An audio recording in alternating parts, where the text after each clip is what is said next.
인공지능, 즉 AI 주권을 확보하려는 대한민국의 담대한 목표. 오늘 이것이 왜 우리에게 정말 중요한 국가적 과제인지 한번 깊이 파고들어 보려고 합니다. 자, 그럼 본격적으로 시작하기 전에 우리가 마주한 도전의 본질을 꿰뚫는 이 질문부터 한번 던져볼게요. 과연 우리의 가장 큰 리스크는 무엇일까요? 우선 우리가 계속 이야기할 AI 주권, 이게 대체 뭘 의미하는지부터 확실히 짚고 넘어가야겠죠? 왜 국가의 미래를 이야기할 때 이 단어가 이렇게 중요하게 등장하는 걸까요?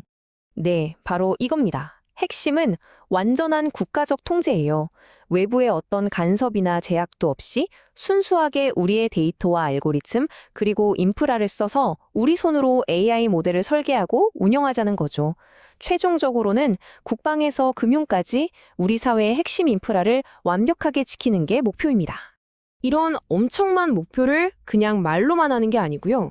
아주 구체적인 국가 계획이 있습니다. 정부 부처들이 힘을 합쳐서 정말 야심찬 국가 전략을 시작했는데요. 그 구체적인 내용 한번 들여다보시죠. 보시면 계획의 규모가 정말 대단하죠?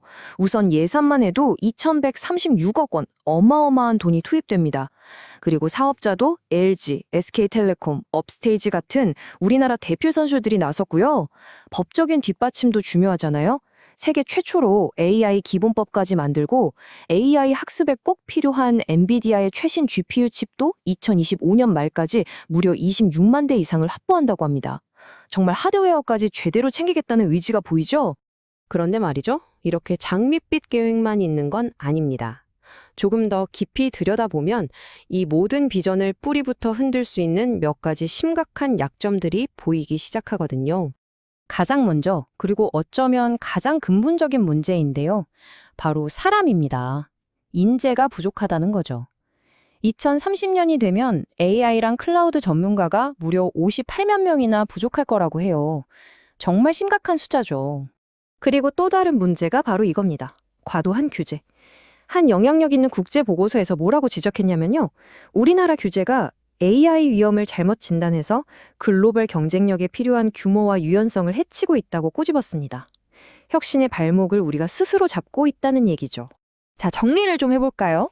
심각한 인재 부족, 혁신을 막는 규제, 그리고 엔비디아 같은 해외 기술에 대한 높은 의존도, 이런 문제들이 복합적으로 얽히면서 우리의 국가 계획에 보이지 않는 균열을 만들고 있는 겁니다. 지금까지 말씀드린 인재, 규제, 기술 의존도 문제들, 이런 문제들을 한 방에 더 심각하게 만들고 어쩌면 이 모든 계획을 멈춰 세울 수도 있는 가장 큰 변수가 있습니다. 바로 에너지 문제입니다. 우리가 확보하기로 한 그 26만 대의 GPU 있잖아요. 이걸 전부 돌리려면 AI 데이터 센터에서만 약 600메가와트의 전력이 필요할 것으로 예상됩니다. 600메가와트? 이게 어느 정도냐면요. 감이 잘 안 오실 텐데 쉽게 말해 새로 짓는 원자력 발전소 한 기가 만들어내는 전력 전부를 AI가 먹어치우는 것과 똑같은 수준입니다. 정말 엄청나죠? 자, 이 그래프를 보시면 더 흥미로운 사실을 알 수 있는데요. 우리나라 태양광 발전 단가가 98달러잖아요. 근데 원자력은 53.3달러, 세계 평균 태양광은 35달러입니다. 그러니까 우리의 신재생 에너지가 원자력보다도 그리고 다른 나라보다도 훨씬 비싸다는 거예요. 이건 아주 심각한 경제적 부담으로 작용할 수밖에 없겠죠. 도전 과제들이 정말 만만치 않습니다. 그럼 우리는 이대로 주저앉아야 할까요? 아닙니다. 제 분석은요, 앞으로 5년 동안 이 문제들을 해결할 수 있는 아주 명확하고 실행 가능한 로드맵을 보여줍니다. 해결책은 이 5가지 전력을 동시에 추진하는 겁니다.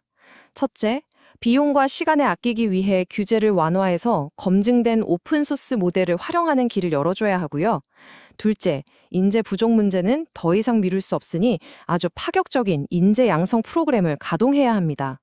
셋째, 엔비디아에만 의존할 순 없죠. 삼성, SK 하이닉스와 손잡고 우리만의 K-AI 칩을 만들어야 합니다. 넷째, 이 모든 걸 가능하게 할 에너지, 원자력과 신재생을 모두 아우르는 다각적인 에너지 확보 전략이 시급하고요. 마지막으로 이 모든 걸 신속하게 추진하려면 의사결정 구조, 즉 거버넌스를 개혁해서 속도를 내야 합니다. 이 타임라인이 바로 그 구체적인 실행 계획입니다. 핵심은 속도예요. 당장 올해부터 규제 완화랑 에너지 정책을 손봐서 시작하고 2027년에는 우리 손으로 만든 KAI 칩을 양산하는 겁니다. 그리고 최종 목표는 2030년 완전한 AI 주권을 확보하는 거죠. 글로벌 AI 3대 강국. 정말 꿈 같은 이야기일까요? 만약 우리가 오늘 이야기한 이 험난한 도전들, 특히 에너지라는 거대한 산을 성공적으로 넘는다면 저는 그 목표가 충분히 우리 손에 닿을 수 있는 현실이라고 봅니다.